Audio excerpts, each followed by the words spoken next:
Ya creo que estamos en vivo. Bueno, pero muy buenas tardes a todas las personas que en este momento se conectan a esta transmisión en vivo a través de Facebook Live. Mi nombre es Daniela Rangel y tengo el gusto de saludarlos en esta tarde en nombre de la Secretaría de Gobierno del municipio de San José de Cúcuta, presentando para todos ustedes la muestra o el resultado de un trabajo hermosísimo de articulación entre la Secretaría de Gobierno y el Observatorio de Asuntos de Género de Norte de Santander.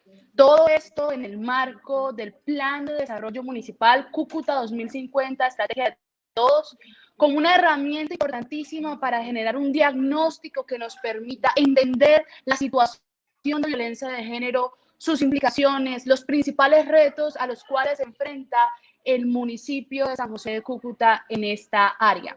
La Secretaría de Gobierno tiene una misionalidad y unas funciones muy claras respecto a lo que tiene que ver con el sistema de justicia, la cadena local de justicia, en la cual inspectores, comisarios y corregidores se encuentran fungiendo labores que de una u otra forma tienen una incidencia muy importante en la protección de las mujeres y de la comunidad diversa en cuanto a la no vulneración de sus derechos, la garantía de los mismos en todo el territorio del municipio de San José de Cúcuta.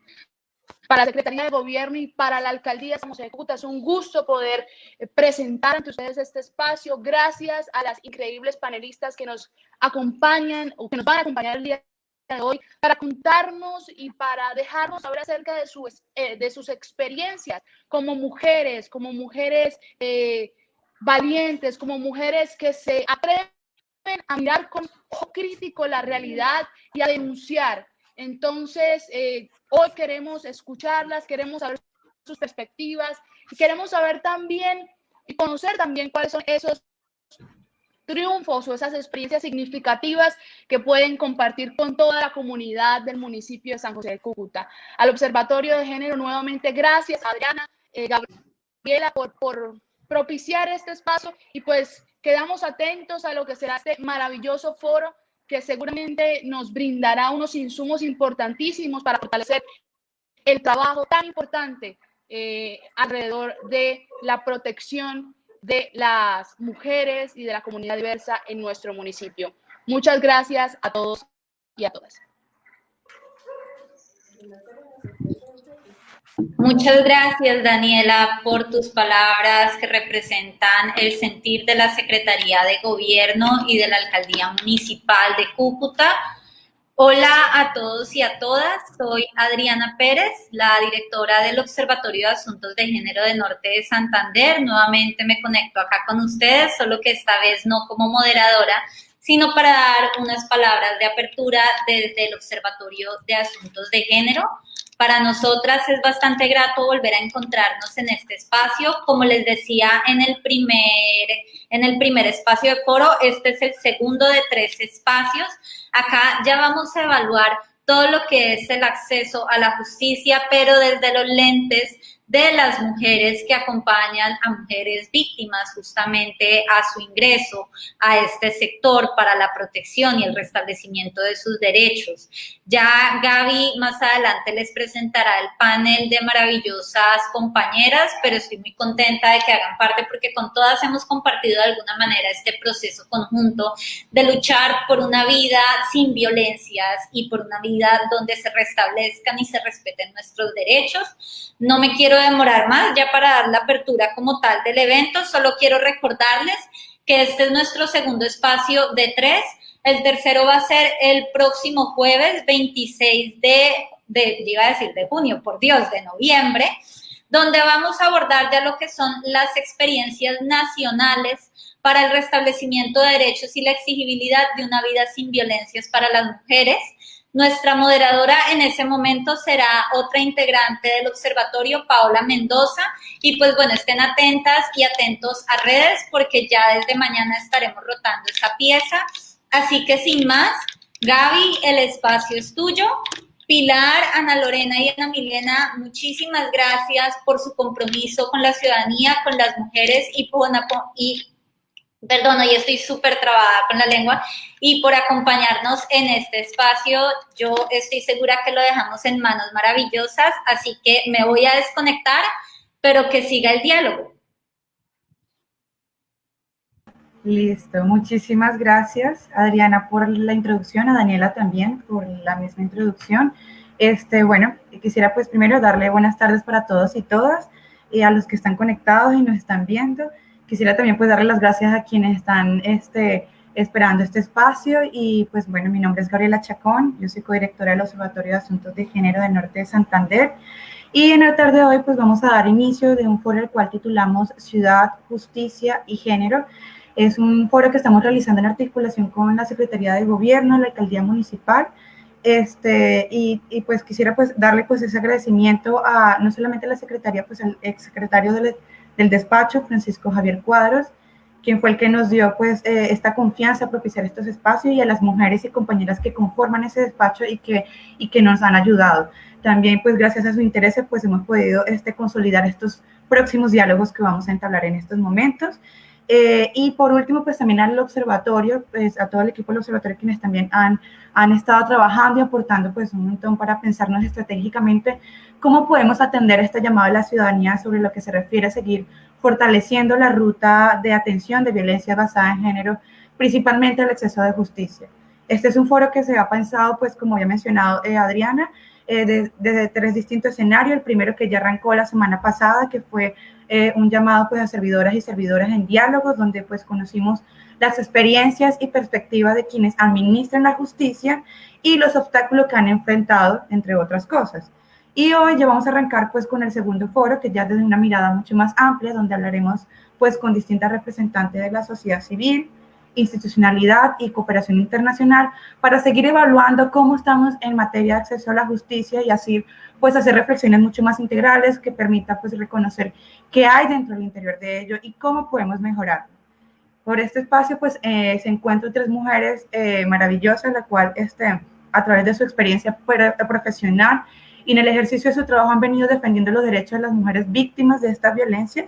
Estas mujeres pues nos van a, digamos que a responder y a reflexionar los llamados de la sociedad civil, donde tenemos pues la participación de María Pilar Sanguino, abogada feminista, de Ana Lorena González, quien es gerente del programa de Mujeres Líderes en Emergencia de la ONG CARE, y de Ana Milena Corso, que hace parte del enlace de género de la Defensoría del Pueblo. Pues antes de llegar a entrar a dialogar con ellas, me gustaría pues agradecerles a ellas principalmente por atender este llamado, por la participación y el encuentro de este espacio. Yo doy fe de que aquí van a salir unas reflexiones muy interesantes y necesarias para la ciudad, y bueno, pues en distintas y numerosas oportunidades hemos podido compartir estos escenarios, y realmente pues a mí me complace saberlas aquí.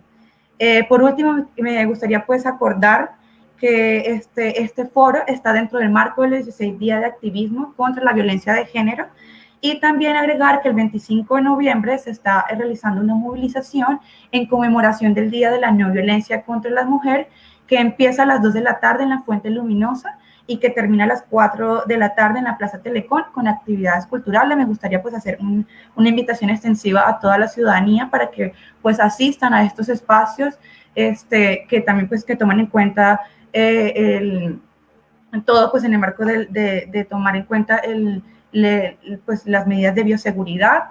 Y también pues finalmente me gustaría pues que se conectaran dentro de la descripción de este espacio. Van a estar el formulario que hemos generado para conocer la percepción de la ciudadanía sobre estos temas. Entonces, ahí en esas descripciones de este espacio va a estar un formulario que me gustaría que diligenciaran para seguir pues contribuyendo pues al análisis e investigación. Y bueno, sin más preámbulo, me gustaría pues que cada una de las panelistas pues escucharlas, que se presenten y pues que las demás personas pues las conozcan a mayor profundidad. Y ya pues empezamos con el foro como tal, ¿vale? Empieza. Vamos a darle pues a Pilar Sanguino, que está de primera. Hola Gabriela, buenas tardes a todas y todos los que nos están escuchando en esta tarde. Mi nombre, como me presentó Gabriela, es María del Pilar Sanguino, soy abogada feminista, represento víctimas de violencia intrafamiliar o mujeres víctimas de violencia. Trabajo para la Corporación Cisma Mujer y he sido activista en Cúcuta Norte de Santander. Muchas gracias, María Pilar. Ahora, pues Ana Milena, si quieres nos presenta. Bueno, pues muy buenas tardes a todos y a todas. Primero, un agradecimiento muy especial al Observatorio y a la Alcaldía por esta invitación. Para mí es un honor y es un privilegio estar compartiendo este espacio con personas y con mujeres tan valiosas como lo es María del Pilar y Ana Lorena, que las conozco como amigas, pero también conozco su trabajo, entonces de verdad que es un gran privilegio estar aquí con ustedes. Bueno, mi nombre es Ana Milena Corzo Lizarazo, hago parte de la Delegada para los Derechos de la Mujer y Asuntos de Género de la Defensoría del Pueblo Regional Norte de Santander y pues muy agradecida por este espacio. Muchas gracias. Muchas gracias, Ana Milena, por la participación. Ana Lorena. Hola, muy buenas tardes. Pues me uno también al saludo de todas ustedes y de un agradecimiento por estos espacios que nos permiten unirnos a las mujeres que hemos venido trabajando por los derechos de nosotras y de otras mujeres y que hemos empezado a liderar procesos en el territorio colombiano, especialmente en norte de Santander. Mi nombre es Ana Lorena González, soy la gerente de un programa que se llama Mujeres Líderes en Emergencia. Y bueno, esto tiene mucho sentido porque en este momento estamos en varias emergencias como son la emergencia migratoria, la del COVID y obviamente toda esta emergencia de violencias basadas en género que no para por ningún motivo durante toda la historia. Muchas gracias y hago parte de una organización que se llama CARE o CARE, en Colombia la llamamos CARE, y es una organización no gubernamental que trabaja por los derechos de las mujeres y las niñas, que es de carácter internacional y estamos en más o menos 60 o más países. Tenemos una trayectoria de 60 años en el territorio de Latinoamérica y en Colombia iniciamos en el 2019 y tenemos como dos programas fuertes que son protección, salud sexual y reproductiva, y dentro de estos programas nuestro enfoque es la transversalización del enfoque de género y la prevención de violencias basadas en género. Gracias. Muchísimas gracias para las tres por la presentación. Ahora sí, oficialmente, pues empezamos con este diálogo y estas discusiones sobre lo que significa el acceso a justicia de violencias basadas en género para las víctimas. Este diálogo lo que pretende y lo que propicia es que podamos transformar a la sociedad con unas respuestas o con unas apuestas en comunes de distintas miradas de la sociedad y que pueda propender a la protección de las mujeres menores y mayores de edad. Por eso, antes, en lo que hemos podido identificar durante el foro anterior y lo que queremos abarcar en este foro es que me gustaría iniciar con esta pregunta y es, ¿por qué las mujeres siguen enfrentando barreras de acceso al sistema de justicia? Entonces, quisiera pues saber quién iría primero, si podría pues en este caso pues para rotar un poco, empezamos con Ana Milena para que nos comente por qué las mujeres enfrentan estas barreras o qué barreras están enfrentando. Bueno, muchas gracias, Gabriela. Bueno, es una pregunta muy amplia. Tengo que partir del conocimiento que tenemos como dupla de género cuando atendemos los casos. Por supuesto, dentro de esas barreras al acceso de la justicia, lo que nos han dicho las mujeres reiterativamente es que pues la mayor barrera está relacionada con el tema actitudinal de algunos funcionarios o algunas funcionarias de las entidades públicas. Cuando hablamos de barreras actitudinales, significa que todavía está permeando allí todo el tema de estereotipos que se tengan sobre género y cómo eso puede estar afectando o puede darse pues una posible discriminación o una posible situación de revictimización institucional. Por supuesto, esto es un proceso que lleva años, es un proceso que no es rápido, pero que en definitiva las mujeres son claras cuando llegan a nosotros como Defensoría del Pueblo, reiterando que esa barrera principal es esa barrera actitudinal, en donde se desarrollan procesos de discriminación y de estereotipos de género, pues que fomentan mucho más las violencias de género. Pero también está el tema de la información no es clara, no es concreta, no es veraz, y eso también nos lo han indicado las mujeres, sobre todo las mujeres que se encuentran en situación de migrantes, todavía nos manifiestan, o son las que más nos manifiestan, que tienen muy poco acceso a la información en nuestra región y que debido a eso pues no han encontrado como la manera de activar rutas de atención adecuadas. Normalmente cuando llegan a nosotros, pues ya han pasado, ustedes muy bien saben que como Defensoría del Pueblo, pues somos Ministerio Público, y cuando las mujeres ya han pasado por esa ruta de atención y han vivenciado esas barreras, llegan a nosotros precisamente pues para buscar algún tipo de intermediación con la institucionalidad y con la activación de esas rutas. Y bueno, lo que nos manifiestan es que no hay como muchos lugares de acceso a la información para que les indiquen a dónde deben acudir o con quién deben acudir cuando están sufriendo una situación de estas.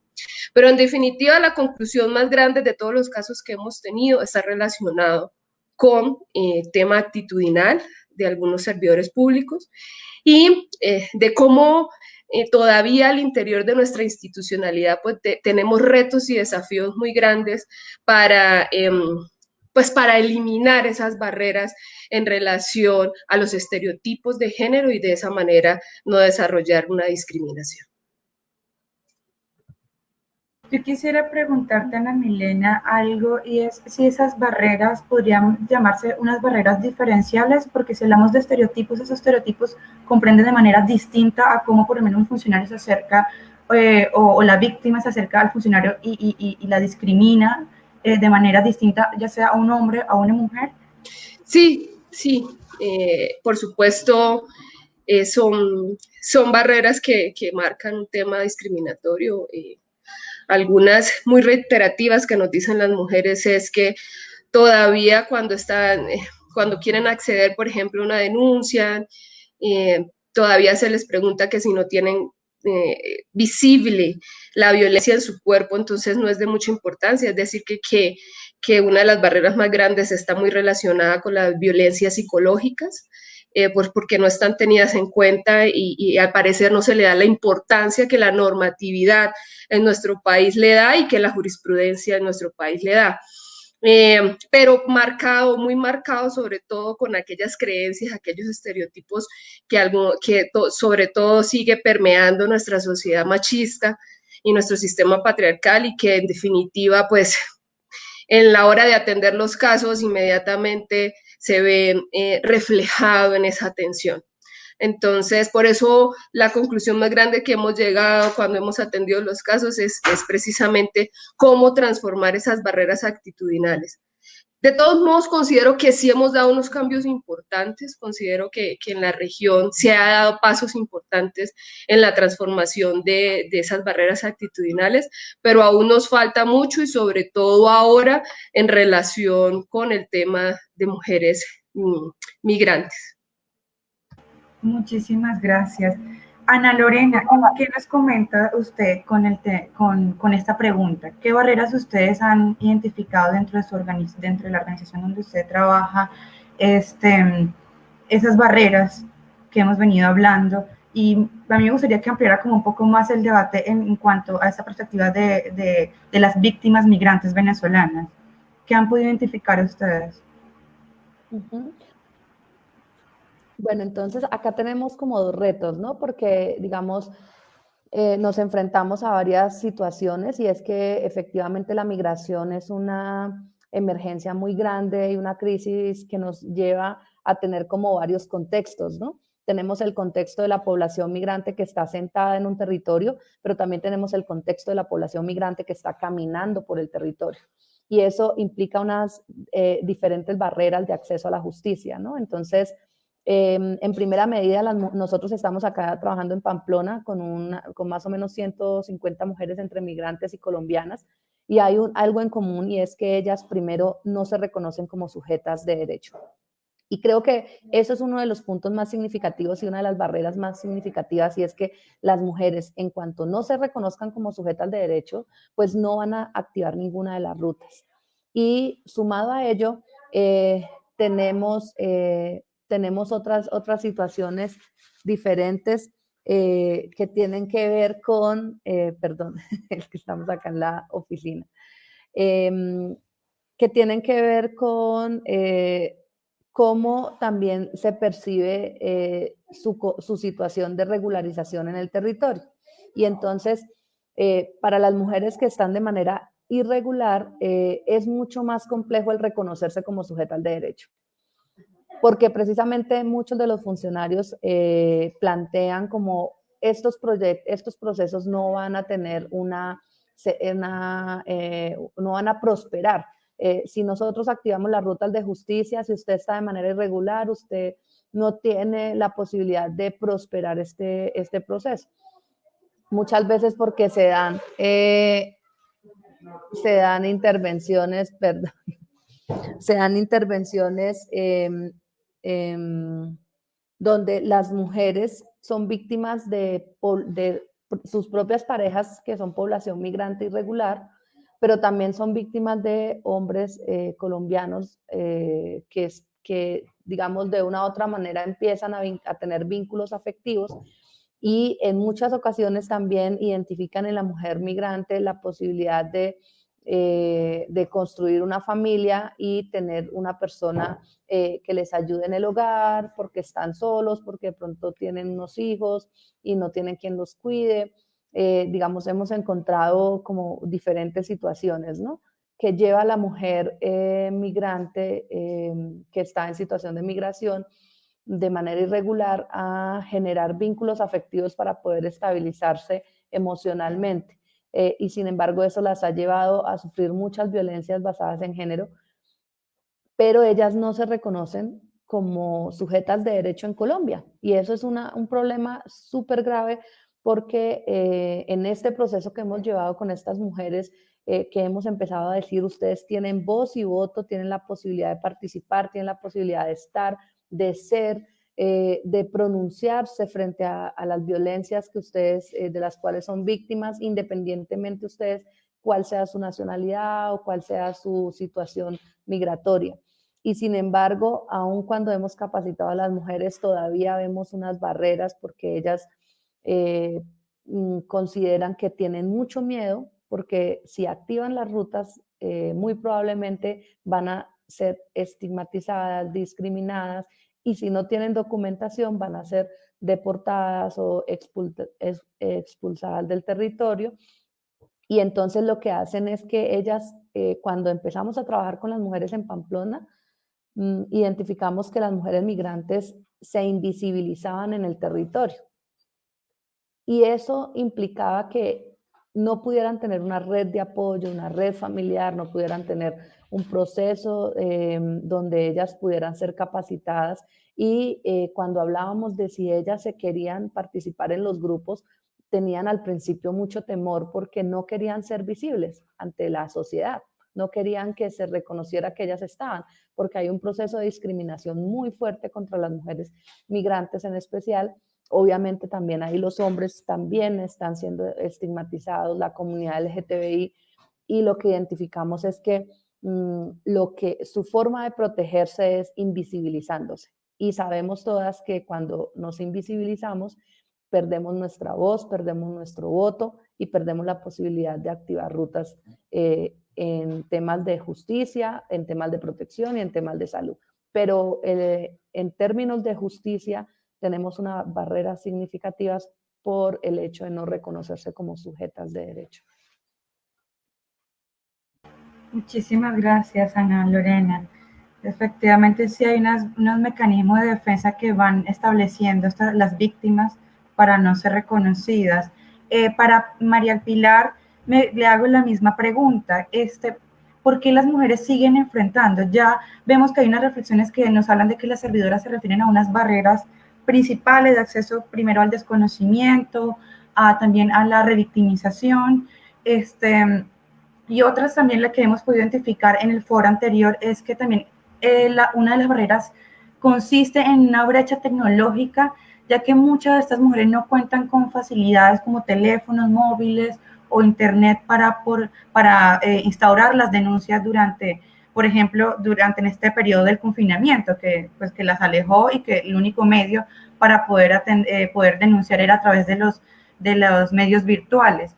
¿Qué nos podrías hablar, a María del Pilar, sobre este tema?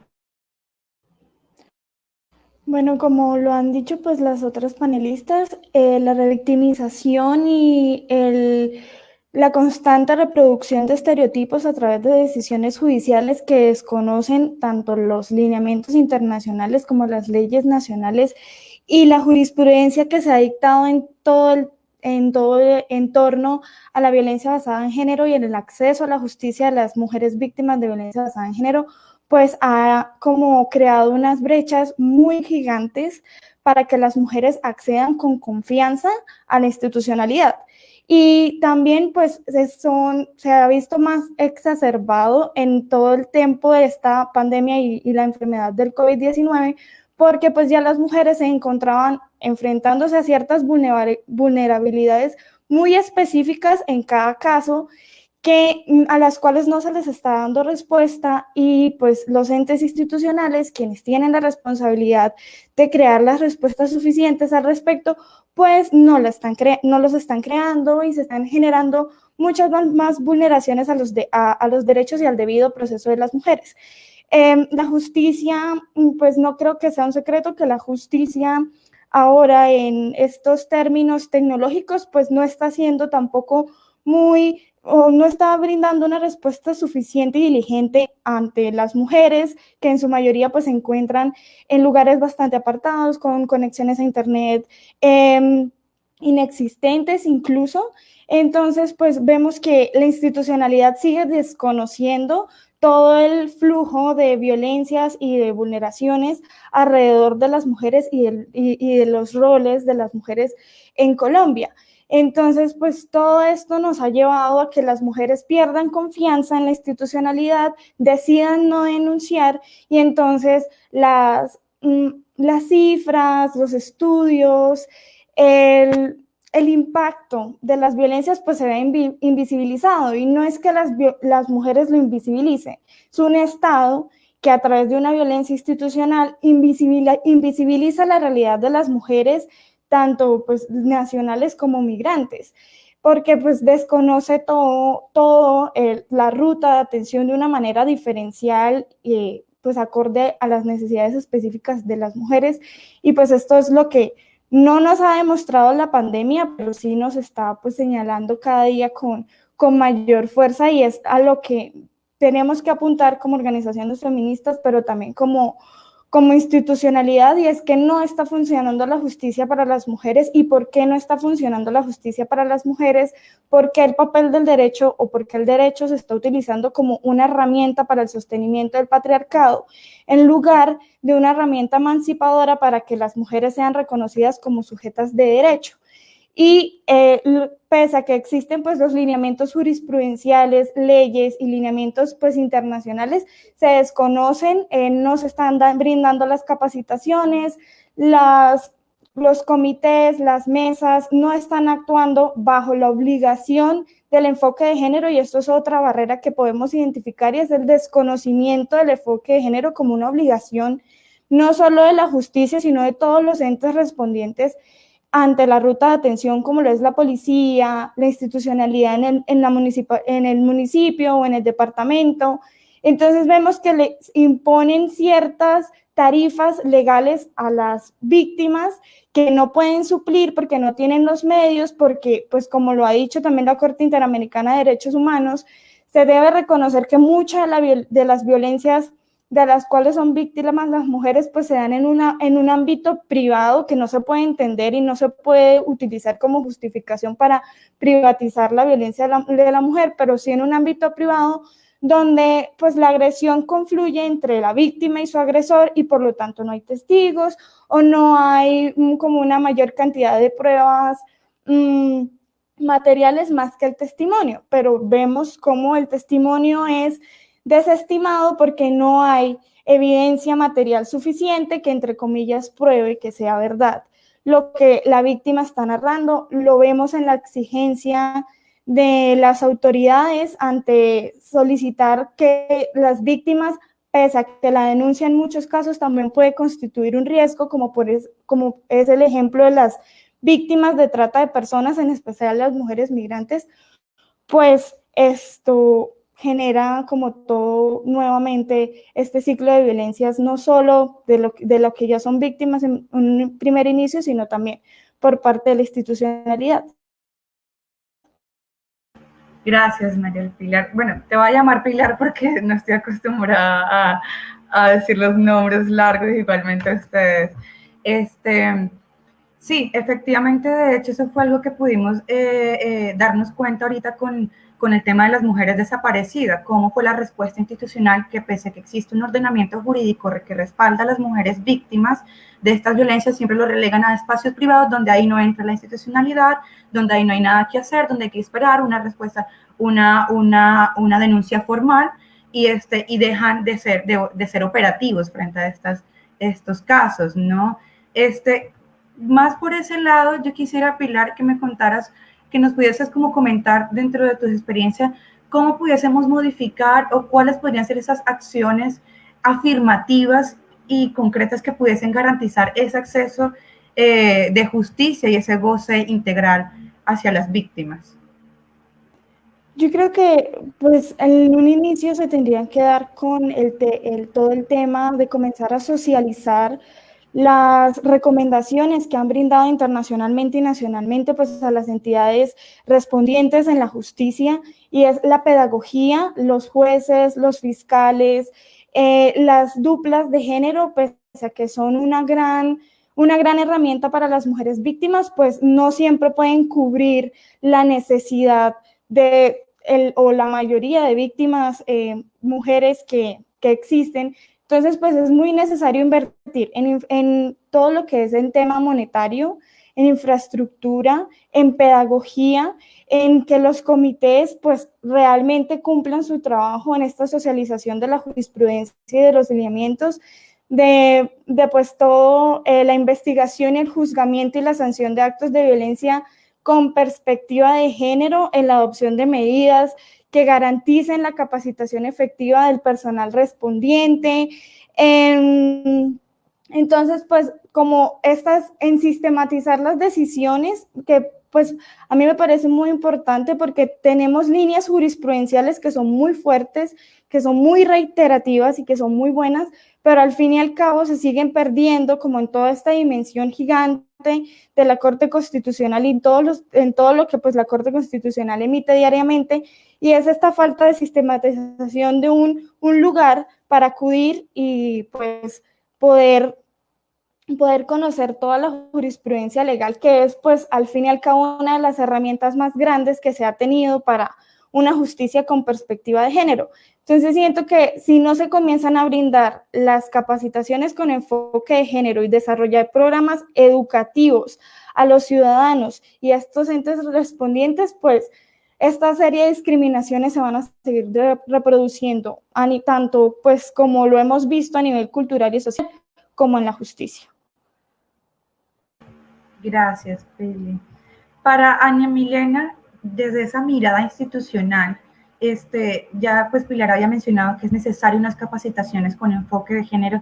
A mí me gustaría preguntarle si esas capacitaciones se han dado dentro de las instituciones, cómo, o sea, si realmente han funcionado, qué es lo que están flaqueando en ese aspecto, y también como complementar qué acciones afirmativas y concretas usted creería que se pudiesen agregar para garantizar ese goce integral y ese acceso a la justicia.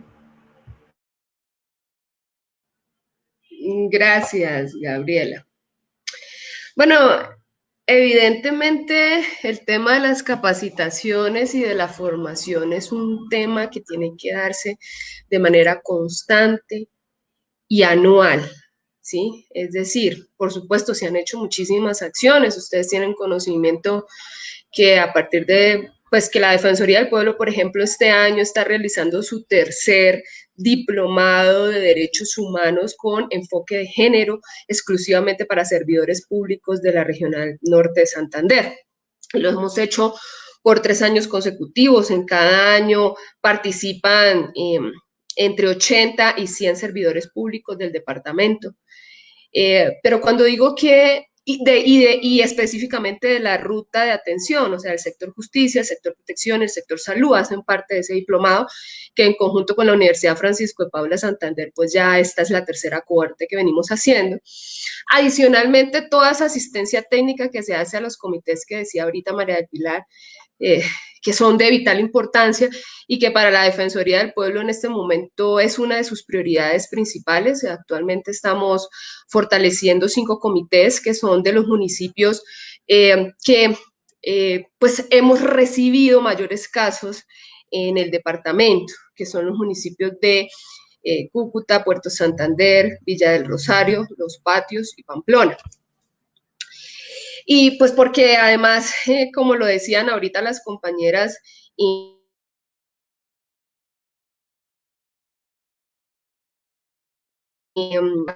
pues tuvimos un aumento de más del 300% de los casos que nos llegaron en comparación con los mismos meses del año 2019.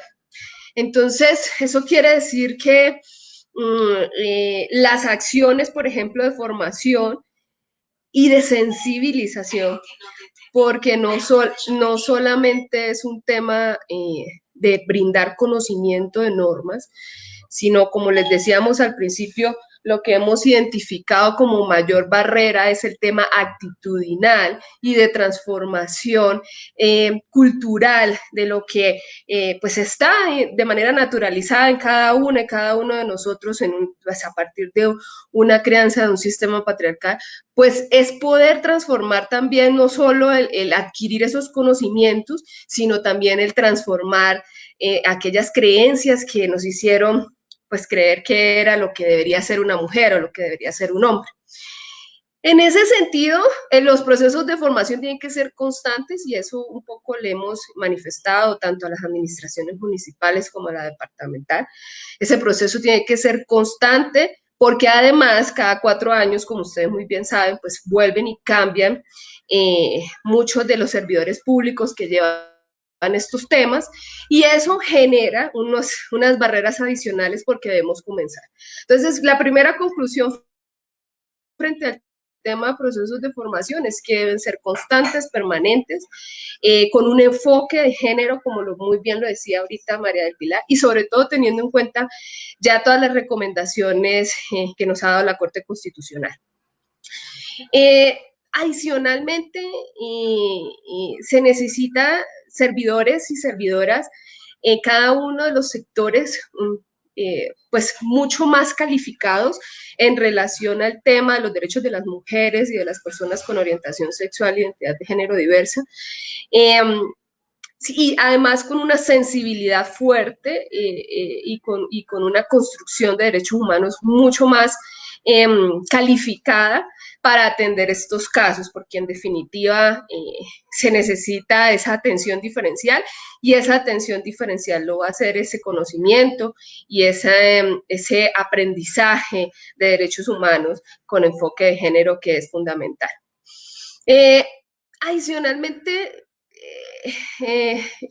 también hemos identificado que los comités de violencias basadas en género y los comités de trata de personas necesitan ser un poco más dinámicos, un poco más activos, sobre todo cuando estamos hablando de atención a casos. Los comités tienen la potestad de poder atender los casos de manera extraordinaria, inmediatamente nos lleguen.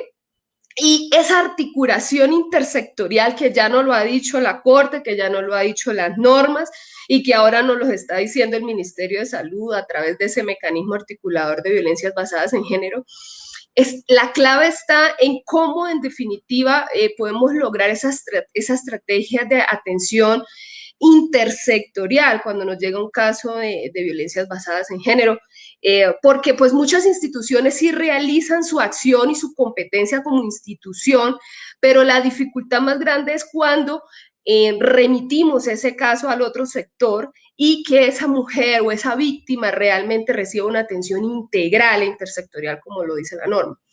Entonces, creo que el desafío más grande que hemos tenido es precisamente cómo a partir de cada una de las alcaldías, que son quienes coordinan estos espacios, puedan permitirse en esos espacios realmente dar esa articulación intersectorial para que la atención sea integral y mucho más óptima, y no solo sea atendido por las competencias individuales de cada institución, sino que, como nos lo dice la Corte Constitucional y las normas como la Ley 1257, cada institución es competente y debe velar por el seguimiento del caso. Es decir, si remito el caso, yo debo velar por ese seguimiento y que realmente se le haya brindado la atención de manera adecuada.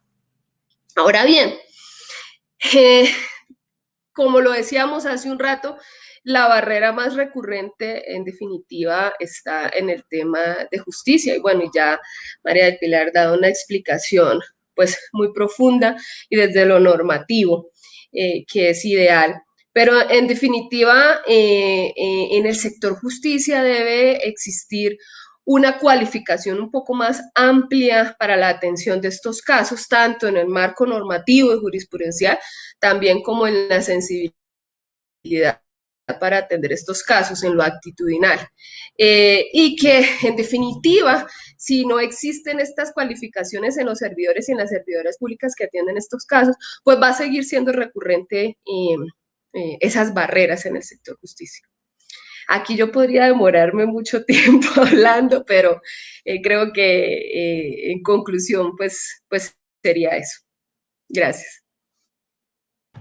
Muchas gracias, Ana. Muy amplia tu perspectiva. ¿Qué nos podría agregar, Lorena, frente a esta pregunta? ¿Qué pudiésemos modificar o transformar? ¿O qué acciones afirmativas podemos agregarles más?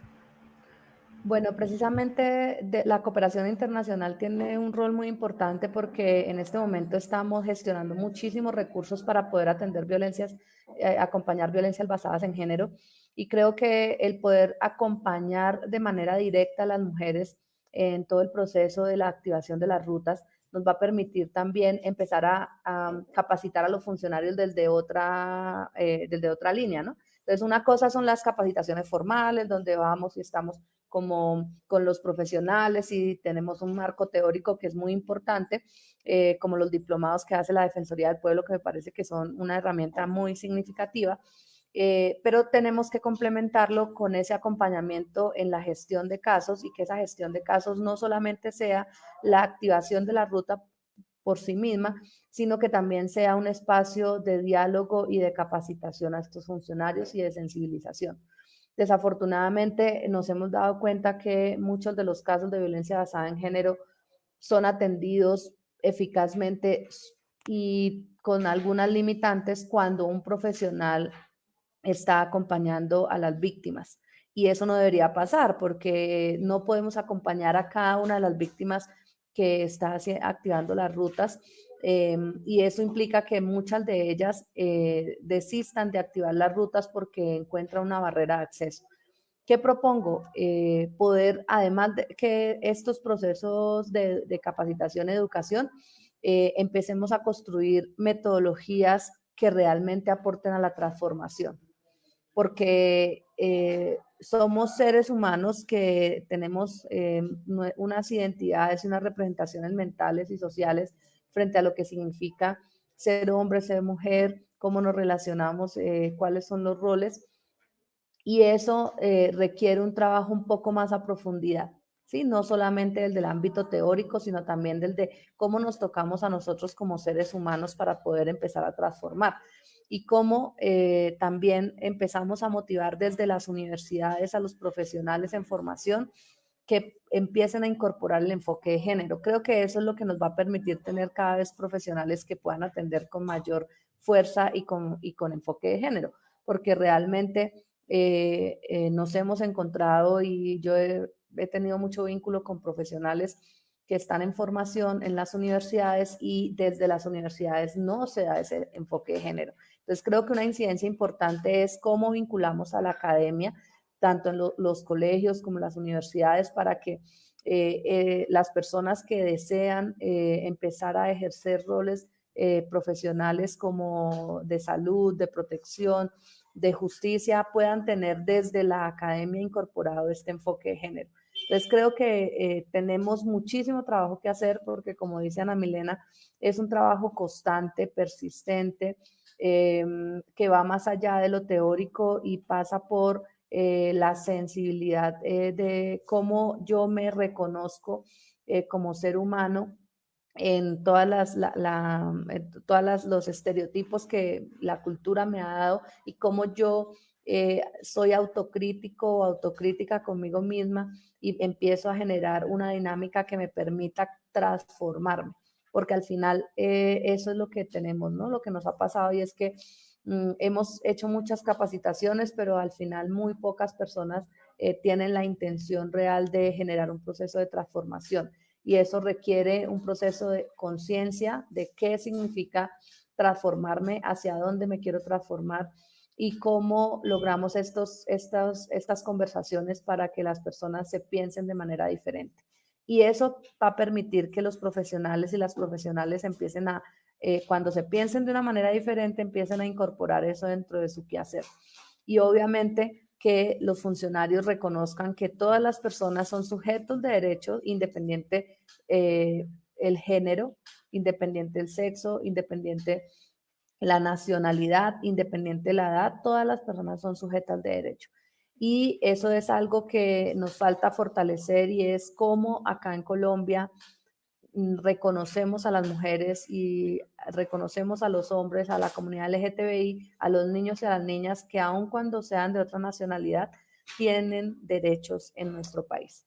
Y creo que esos derechos desde una perspectiva de género tienen que estar muy visibles y tenemos que empezar a hacer campañas mucho más fuertes y empoderar a las mujeres.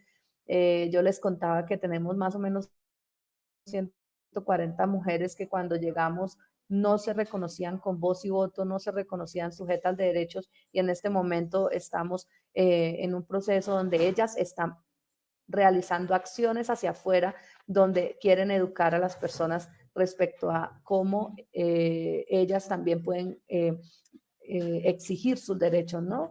Independientemente de su nacionalidad. Pues creo que una de las cosas, una de las recomendaciones también es el trabajo articulado, como este que estamos haciendo y es que estamos cooperación, institucionalidad, organizaciones de la sociedad civil y obviamente en estos espacios nos faltaría también la academia que puede aportar muchísimo dentro de este proceso, pero también se puede formar mucho para no estar tan desligado de lo que estamos haciendo. Procesos de articulación, procesos de reconocimiento de derechos, procesos también de veeduría ciudadana frente a lo que se está haciendo en el territorio y algo muy importante y es que las mujeres y las niñas participen en espacios donde ellas puedan decir cómo podemos mejorar esta situación en pro de la garantía de sus derechos. Y muy importante que empecemos a generar un proceso de sororidad entre las mujeres para que ellas mismas se acompañen en esos procesos de activación de las rutas, porque también eso es una de las dificultades, ¿no? Cuando no hay una red de apoyo, no hay un proceso de sensibilización y eso nos implica unas dificultades. Entonces, son muchas cosas más, siempre tenemos mucho más que hablar frente al tema, pero creo que también una de las cosas importantes de la cooperación internacional es poder acompañar y nuestra presencia de una u otra forma fortalece la respuesta del Estado y del gobierno frente a la activación de las rutas, y creo que nosotros tenemos un rol de complementariedad, de poder fortalecer lo que el Estado no puede hacer, y en ese sentido necesitamos empezar a trabajar en conjunto y empezar a reconocernos como aliadas y como aliados estratégicos para poder potenciar los impactos reales dentro de la población. Y una invitación muy cordial a los estudiantes y a las estudiantes que están viendo de pronto este foro, que se empiecen a preocupar de cómo incorporar y cómo transversalizar el enfoque de género dentro de su quehacer profesional, que creo que eso nos falta a muchas de las profesionales desde nuestra educación, y eso lo hemos descrito también en la acción que hacen los profesionales en el ejercicio ya profesional. Entonces, creo que estos escenarios nos permiten dialogar y bueno, esa es la idea, seguir dialogando y generando crítica frente a lo que somos y cómo lo hacemos. Así es, Lorena. Precisamente para eso se pensó estos espacios. Yo quisiera hacer una pregunta a usted en concreto y algo que ya había mencionado anteriormente, y es sobre el tema de la brecha tecnológica. Ustedes desde la organización han podido identificar esas dificultades y si han podido tomar algunas acciones afirmativas, ya que las mujeres pues por ejemplo, recuerdo cuando hicimos el trabajo, cuando sacamos el boletín segundo del observatorio, cuando hicimos un trabajo de campo, nos dimos cuenta que estas mujeres no tenían acceso a la tecnología, al internet, y eso fue una de las mayores dificultades que encontramos para denunciar o hacer visible esos casos de violencias. Nosotros hicimos un análisis rápido de género de poder en Pamplona. En identificamos una de las brechas más significativas, es que las mujeres efectivamente puede que tengan algunos dispositivos, pero primero no tienen el tiempo para poder usar esos dispositivos de una manera que les permita acceder a información, generar denuncias y demás. Segundo, obviamente ellas no tienen la capacidad económica para poder garantizar una conectividad, ¿sí? Entonces, digamos, si se esfuerzan en cada una de nosotros hemos encontrado más o menos en las 150 personas con las que hemos trabajado que por casa hay un teléfono celular. Y este teléfono celular tiene muchas funciones y ejemplo, primero no tienen computador la mayoría. Lo máximo que tienen por un núcleo familiar es el teléfono celular inteligente, uno por familia, que sirve para que el niño vaya a clases, que el niño consulte las tareas, o que el niño y la niña consulten las tareas, que los niños y las niñas se distraigan y jueguen para que los padres puedan hacer los ejercicios de labor. Que muchas veces los hombres, las parejas, les limitan el acceso porque piensan que a partir de ese acceso a la tecnología pueden empezar a encontrar otras parejas o a encontrar otros, entonces empieza una violencia intrafamiliar por el uso de estas nuevas tecnologías, por lo que ellas pueden encontrar y porque pueden precisamente acceder a la información. Entonces hay muchas barreras. Nosotras tuvimos que hacer una adaptación a nuestra metodología porque, como todos sabemos, estamos en el marco de una pandemia y esto nos implicó adaptarnos de una manera significativa y empezar a trabajar con ellas por grupos de WhatsApp. Y entonces todo el trabajo que hemos hecho, todo el trabajo virtual que hemos hecho, que ha sido mucho, ha sido por WhatsApp. Todas estas herramientas como Facebook Live, como reuniones por Zoom o por otro tipo de plataformas, para ellas es imposible porque los celulares que ellas tienen son a duras penas alcanzan para tener WhatsApp. Su memoria y sus características propias del celular no les permiten acceder a otro tipo de plataformas o de videos o de fotos o bueno, diferentes tipos de cosas. Entonces, primero la tecnología es muy importante empezar a fortalecerla para las mujeres, de cómo están ellas accediendo y qué representa y cómo empezamos ahora, porque empieza a haber una violencia intrafamiliar a partir del uso de estas nuevas tecnologías, ¿no? Entonces, cómo también contrarrestamos y podemos involucrar también a los hombres dentro de estos procesos. Nosotros tenemos un trabajo con más o menos 17 hombres donde estamos haciendo una capacitación en nuevas masculinidades y ha sido un proceso muy interesante porque creo que también eso es algo que tenemos que empezar a incorporar, ¿no? Es cómo logramos trabajar con hombres, con los hombres de la comunidad, con los hombres que hacen parte de las instituciones en estos temas que son muy interesantes y que pueden permitirles a ellos entender desde otra perspectiva cómo pueden aportar a que se prevengan las violencias basadas en género. Y cómo desde estas nuevas tecnologías también podemos involucrar a otros actores. Nosotros estamos trabajando con una persona experta en nuevas masculinidades de Ecuador y cómo estas nuevas tecnologías nos acercan también a expertos que nos pueden ayudar a mejorar, ¿no? Pero siempre hay una barrera significativa. Muchas gracias, Lorena. Quisiera entonces, ya esa pregunta, digamos que la respondiste un poco, Lorena, entonces la voy a dirigir para Pilar y para Ana sobre los problemas de acceso a la justicia. ¿Cómo podríamos solventarlo, digamos que no solamente con los operadores y personal competente de la ruta de atención, sino también cómo se debería contemplar y complementar adicionalmente?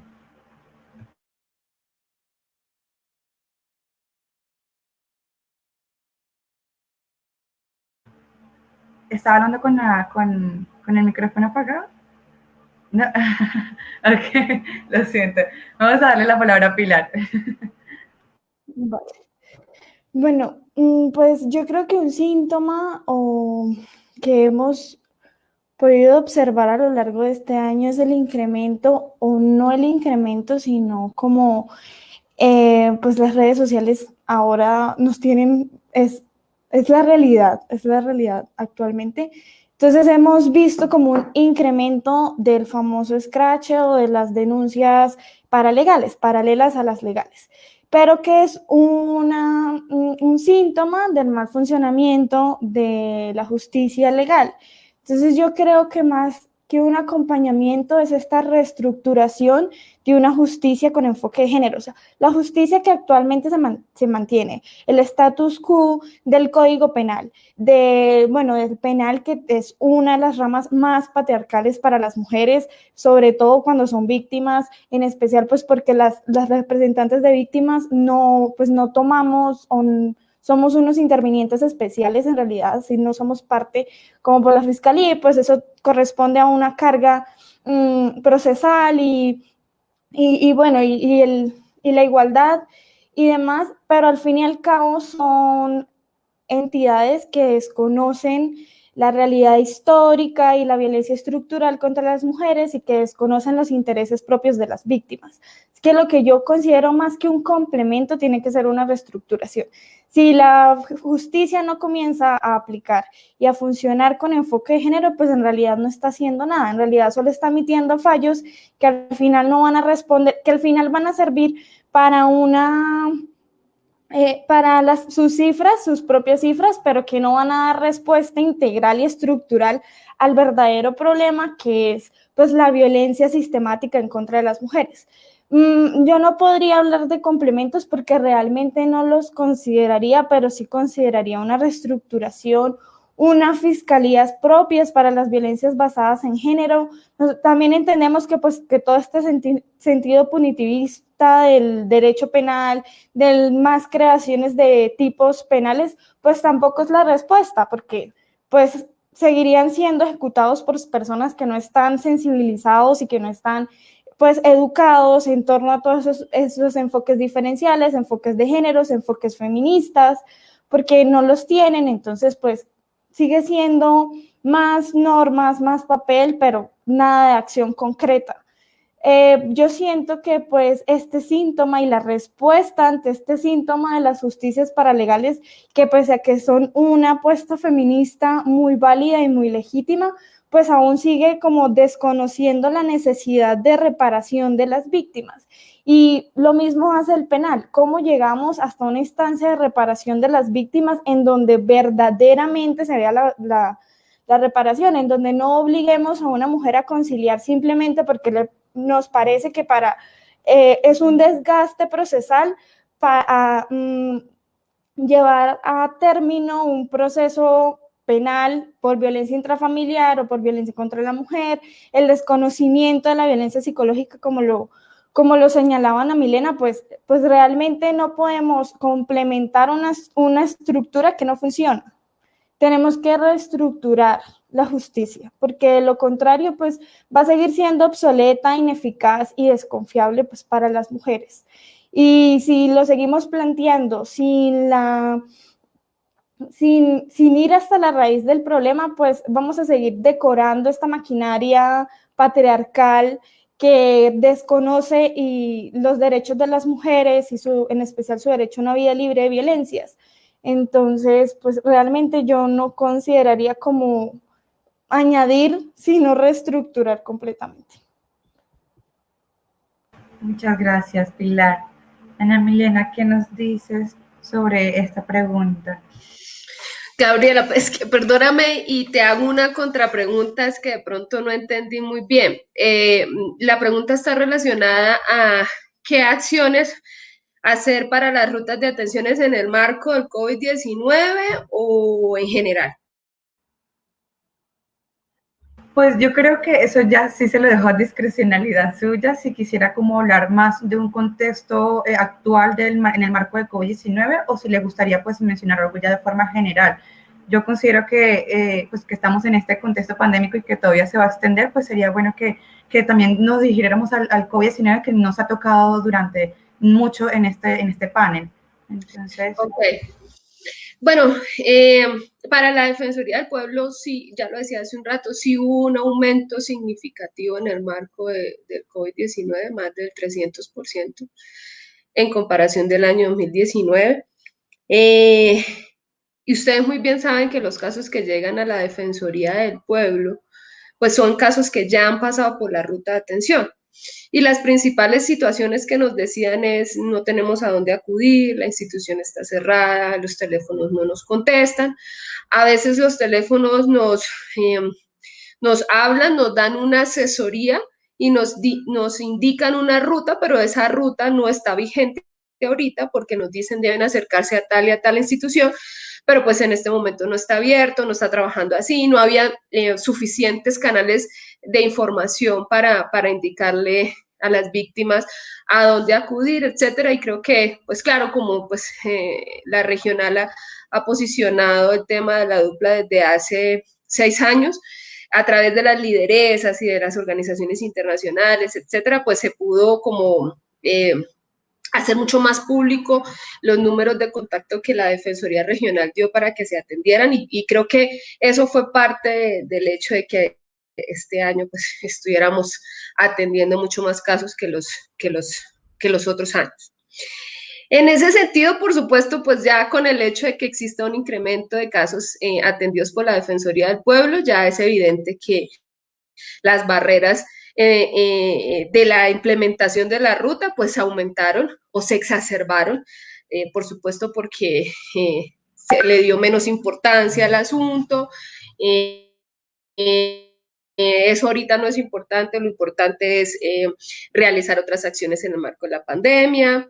Y bueno, y eso también ha sido una situación que históricamente hemos vivido las mujeres y cómo siempre los derechos de las mujeres pues,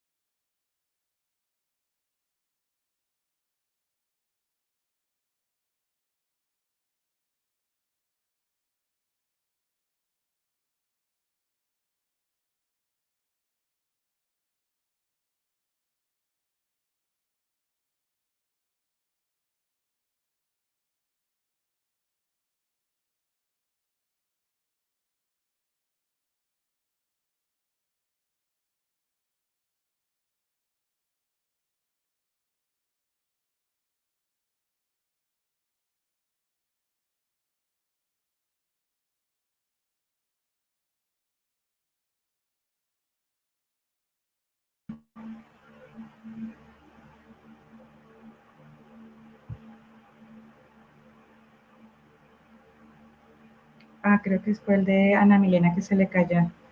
Entonces, pues mientras continuamos para que ella se conecte otra vez, pues seguimos con la discusión. A mí pues me gustaría saber cuál es la experiencia pues territorial y exitosa o la buena práctica que ha podido contribuir a eliminar las barreras de acceso de las mujeres a la justicia.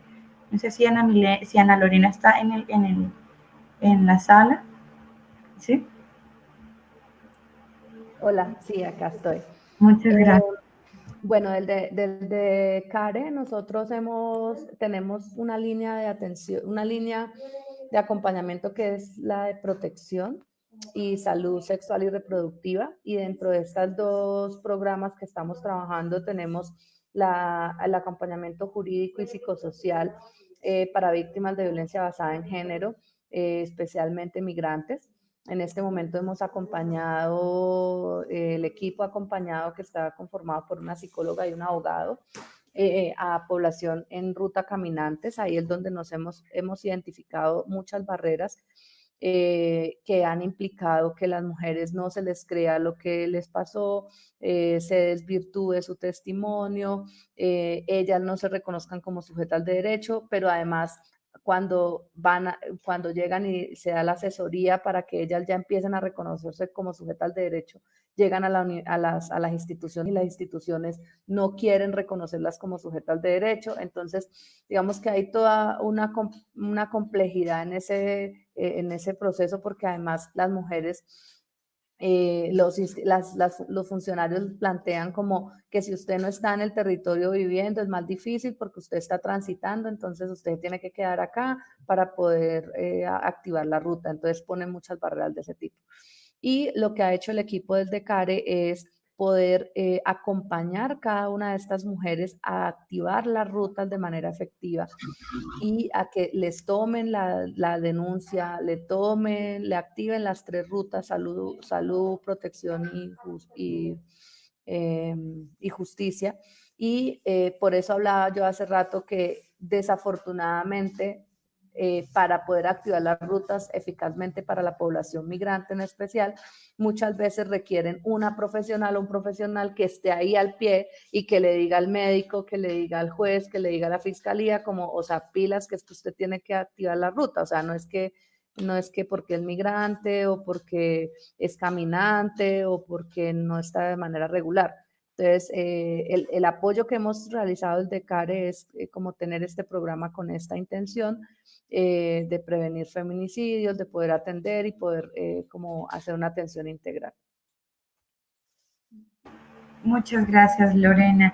Si quieres, entonces, antes de continuar con esta pregunta, dejamos como el espacio para que Ana Milena termine la idea y ya volvemos otra vez, retomamos la pregunta. ¿Lista?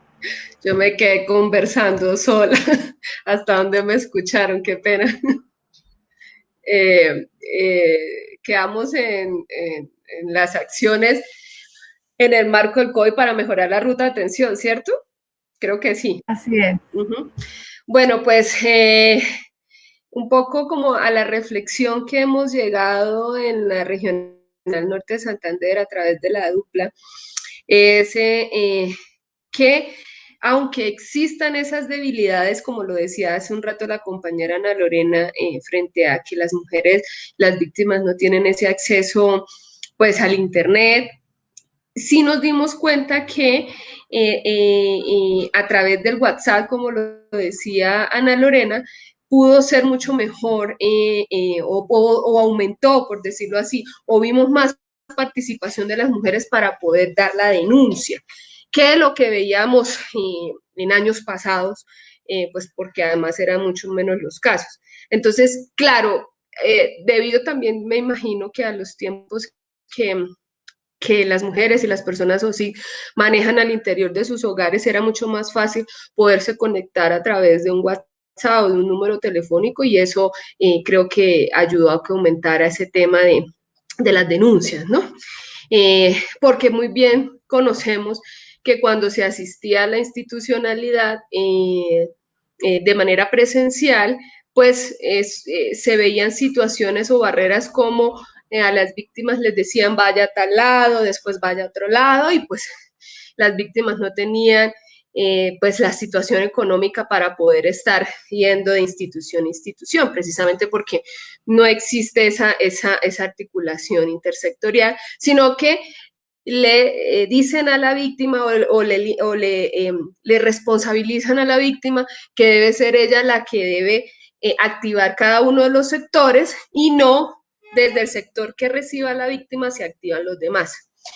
Entonces, en ese sentido, sí vimos que el número telefónico permitía pues una mejor comunicación entre las sobrevivientes y la Defensoría del Pueblo, y considero entonces que en esa medida, mientras tengamos la situación del COVID, y por qué no, podría ser una estrategia no solo en el marco del COVID, sino que se podría fortalecer como política pública en nuestra región, es que estos números telefónicos pudiesen existir en cada una de las instituciones para que las víctimas se pudieran comunicar a través de ellos.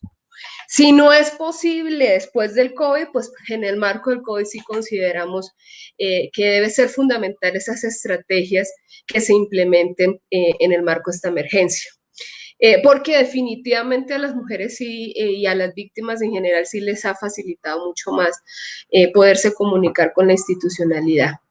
Pero también es importante que si se desarrolla ese tipo de estrategia, pues haya una responsabilidad muy fuerte por parte de las instituciones, y que definitivamente esos números funcionen de manera adecuada, acertada y efectivamente. No solo para brindar asesorías, sino desde cada uno de sus sectores para implementar la atención pues, que le corresponda o que le compete según cada sector que lo evidencie. Y en definitiva, ya en estos momentos considero que vivimos con el COVID, y mientras no exista una vacuna o no llegue rápido, pues debemos desarrollar estrategias en el marco del COVID. No puede ser una excusa más para la no atención de los casos o para la implementación adecuada de las rutas. Entonces, en ese sentido, es importantísimo que tanto los números de contacto como los correos electrónicos pues funcionen de manera adecuada según lo establecido en nuestra norma. Y que a las mujeres no se les atienda solo por enviarles un correo frío, sino que se les llame y se les entreviste. Si ya no se puede de manera presencial, sí a través de una llamada telefónica, y sobre todo un seguimiento a los casos. Eso sería. Muchísimas gracias, Ana Milena. Interesante lo que mencionas, porque eso me hace pensar y me atrevería a decir que una de las motivaciones por la que se han presentado estas denuncias por medio de las redes sociales ha sido, primero, pues la desconfianza y la accesibilidad que hay de poder hacerlo mediante esta vía, ¿no? Digamos que el COVID-19 ha permeado que no pueden acercarse también a las entidades por el temor también del contagio, entonces prefieren hacerlo por redes. Quizás podría ser un posible escenario, ¿no? Y una posible motivación. Entonces, me gustaría preguntarle a Pilar, ya volviendo otra vez a la pregunta, desde su experiencia, desde el territorio o ya sea a nivel nacional, una experiencia, si nos podría darnos como una experiencia exitosa o una buena práctica que usted ha podido identificar y que ha podido contribuir a eliminar las barreras de acceso las barreras de acceso de las mujeres a la justicia. Yo creo que, pues, como abogada y también como feminista, una de las acciones afirmativas que más ha impactado, en la que hemos identificado un mayor impacto para el bienestar de las mujeres es en el litigio estratégico. El litigio estratégico es una apuesta para llevar ciertos casos ante la justicia, pero que al mismo tiempo cree una especie de antecedente, de precedente judicial para que otras mujeres en situaciones similares de violencia también puedan acudir por esos mismos hechos y bajo esos mismos argumentos. Así que pues es como una de las acciones afirmativas que como feministas y abogadas pues hemos llevado a cabo, que lo llevan pues numerosas organizaciones a nivel nacional y territorial.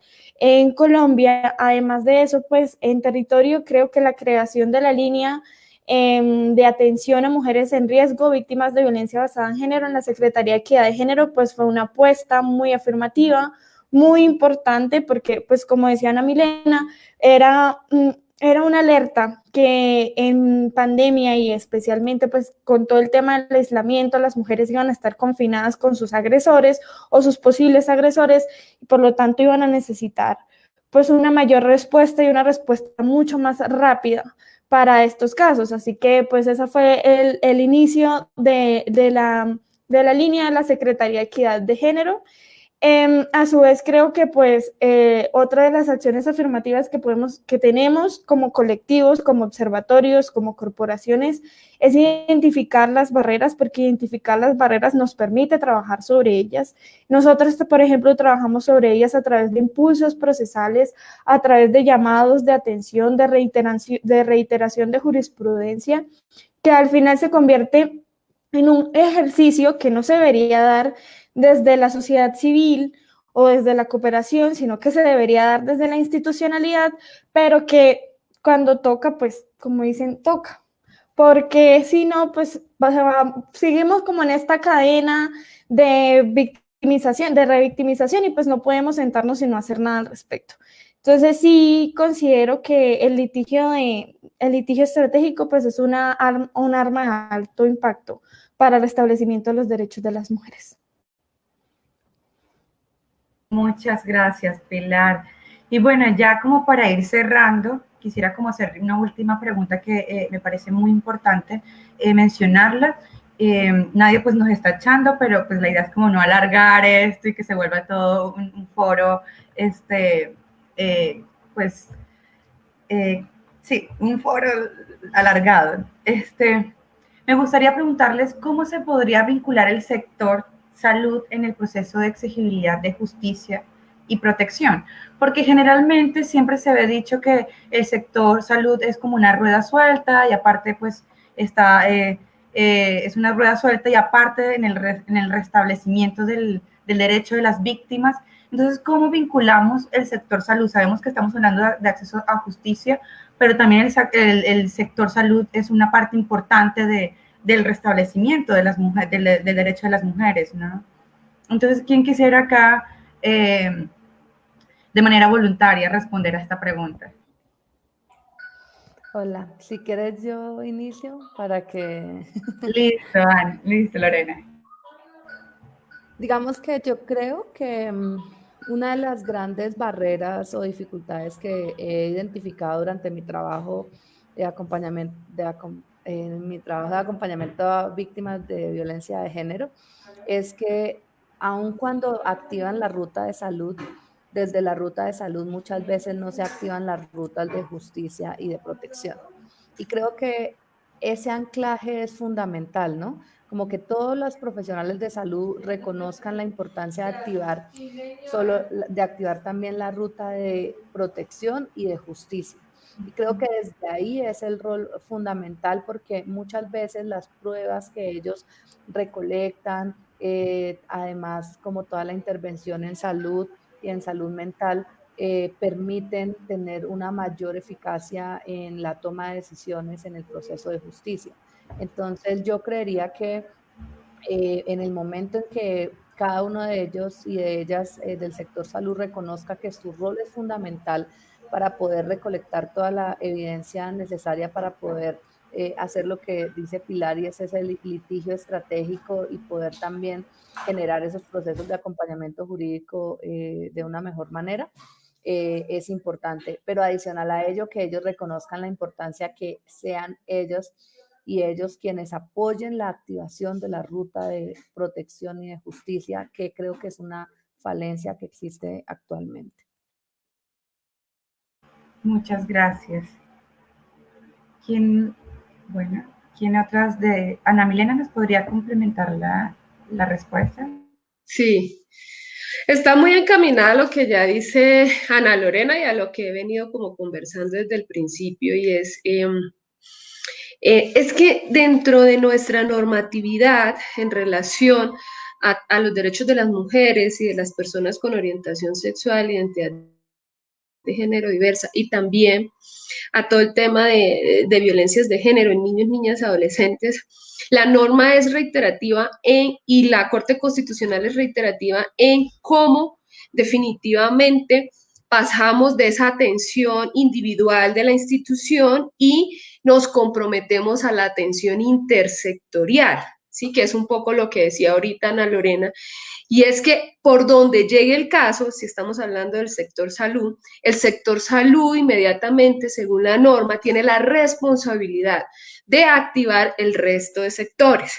Por eso la importancia de que estos comités, sobre todo los comités en el marco de la atención intersectorial de las violencias basadas en género, casi en su mayoría a nivel nacional, está siendo liderada por el sector salud, precisamente para que desde allí se pueda activar esa ruta intersectorial con las otras instituciones pues, que hacen parte de esa atención integral.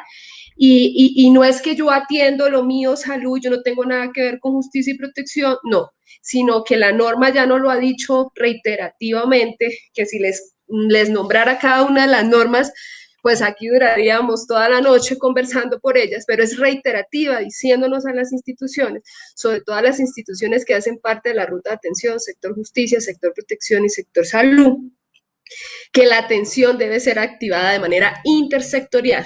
Si llego, por ejemplo, al sector salud inmediatamente aplica los protocolos establecidos para las violencias basadas en género, que ya el Ministerio de Salud se los ha dado a cada uno de los sectores y por niveles. Es decir, así sea un centro de salud básico, también tiene un protocolo de activación de ruta que están en la página del Ministerio de manera gratuita para todos y para todas. Y a partir de su nivel le explican cómo debe activar no solo esa atención en salud específica, sino también en la activación de esos otros dos sectores y además de hacer seguimiento a esa activación de esos dos sectores. La mejor forma definitivamente es hacer mucho más activos y dinámicos los comités y que se desarrollen mucho más reuniones extraordinarias, sobre todo cuando son casos bien complejos.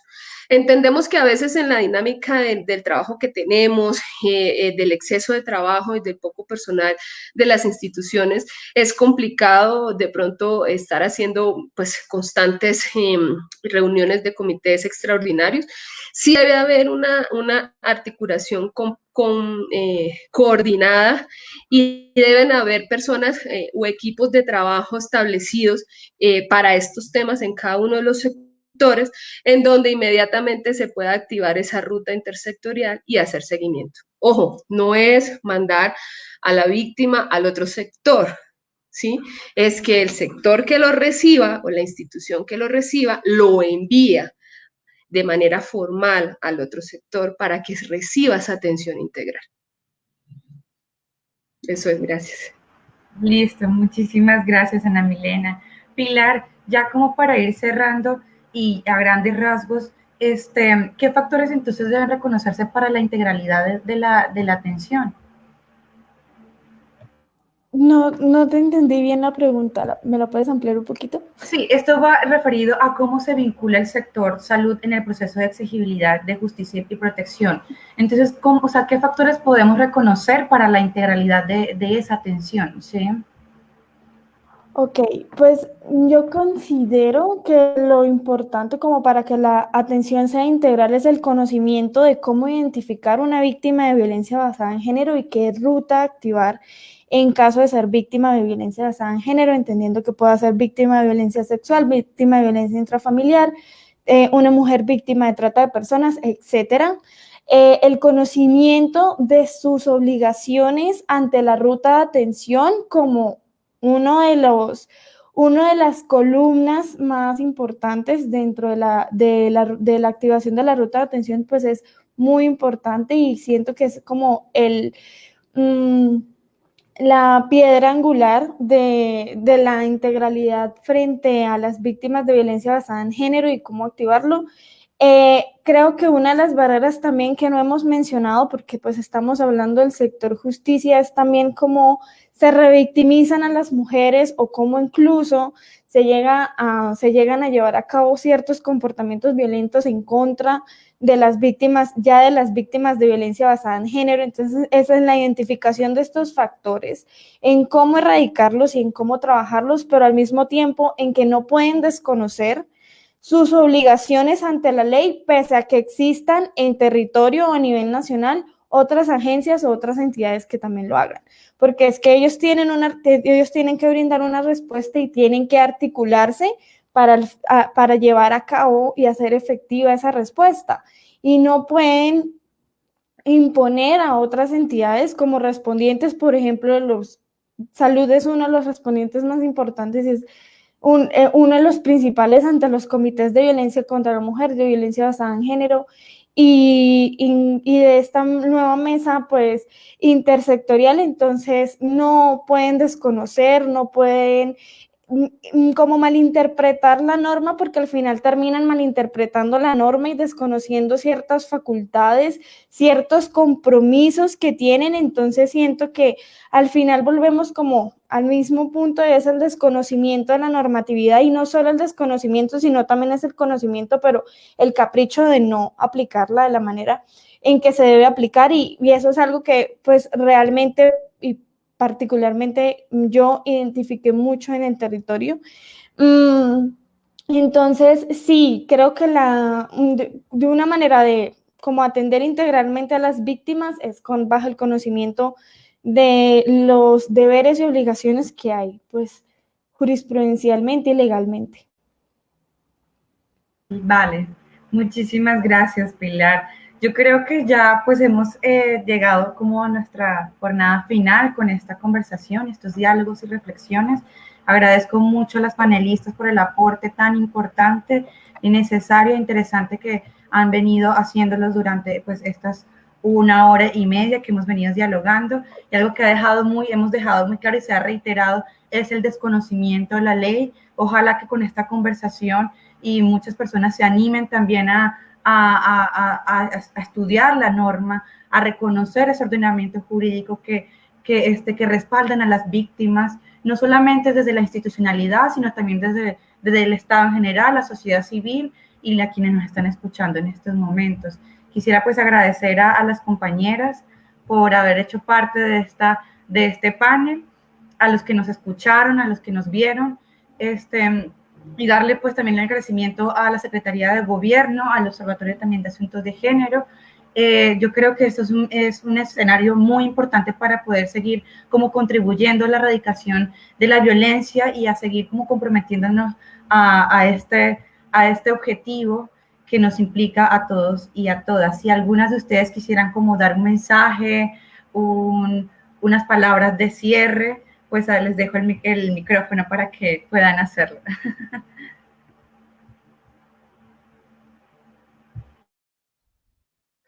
No, pues Gabriela, nuevamente muchas gracias por brindarnos este espacio. Un espacio pues muy importante de divulgación, que además sea iniciativa por parte de la alcaldía y del observatorio, pues bienvenido sea. Ojalá se puedan hacer muchos más.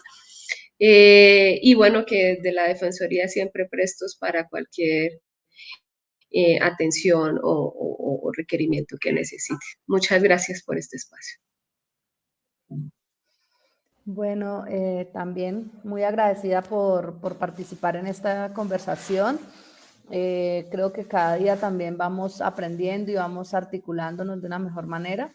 Creo que es importante continuar con este tipo de espacios. El llamado es a toda la cooperación, a las instituciones, a las organizaciones de la sociedad civil, que nos articulemos, que trabajemos de manera conjunta, que seamos un equipo de trabajo y que así podamos garantizar los derechos de las mujeres y de toda la población víctima de violencia basada en género, y podamos generar reflexiones en cómo hacerlo mejor cada vez, ¿no? Porque creo que eso también nos hace falta un poco, y es cómo poder construir metodologías de impacto que permitan transformar desde el enfoque de género. Muchas gracias.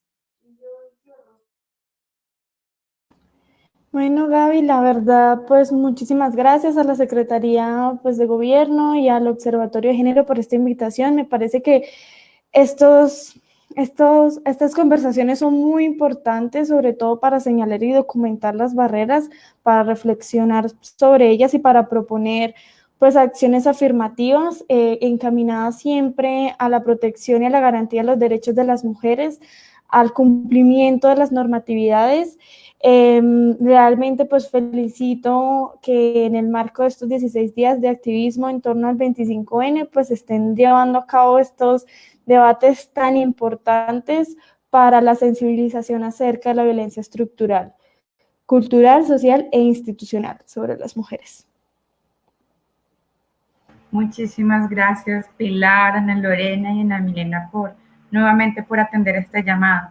Y bueno, para ya finalizar, quisiera pues recordarles a todos los oyentes que el 26 de noviembre, el jueves a las 5 de la tarde, vamos a tener el último y tercer foro, donde vamos a contar con panelistas ya a nivel nacional, donde vamos pues a conocer sus experiencias. Quisiera también recordarles que en la página del observatorio y en un comentario que hicimos en este panel, está el formulario que hemos generado para que ustedes puedan diligenciarlo y poder conocer las percepciones de la ciudadanía en cuanto al acceso a la justicia. Y también, pues nuevamente invitarlos para el miércoles 25 de noviembre, que vamos a estar movilizándonos a las 2 de la tarde, donde vamos a iniciar en la Fuente Luminosa. Entonces, pues todo esto lo vamos a estar divulgando e informando en las páginas del observatorio. Y bueno, muchísimas gracias a todos y todas. Muy buenas noches. Buenas noches. Buenas noches.